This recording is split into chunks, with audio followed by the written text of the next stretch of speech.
Duty করে চলে যায়, এখানে থাকে কিছুক্ষণ, তারপরে মালদাতেও দেখলাম বিভৎসভাবে লোক জমায়েত হয়েছে এবং রাত দখল করেছে, রাত দখল করে প্রতিবাদ করেছে। যে ঘটনাটি ঘটেছে প্রত্যেকের হৃদয় ভেঙে দিয়েছে, প্রত্যেকেই আন্দোলিত ওই ঘটনায় যুক্ত ব্যাপারে। কেননা যেভাবে বর্ণনা করা যায় না, বর্ণনাতীত, কীভাবে বর্ণনা করব? তাকে আগে মেরে ফেলা হয়েছে, তারপরে তাকে আবার খুন করা হয়েছে। একজন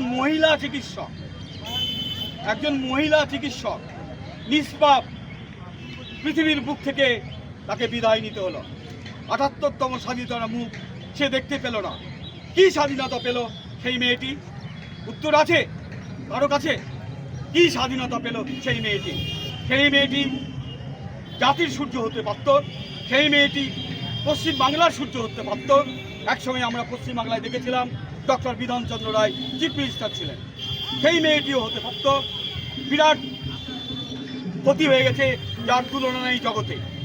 সেই রকম দৃষ্টান্তমূলক আমরা শাস্তি চাই অপরাধীদের, এই আশা রেখে সবার মঙ্গল কামনা করে আমি সংক্ষিপ্ত বক্তব্য শেষ করছি। নমস্কার সকলকে।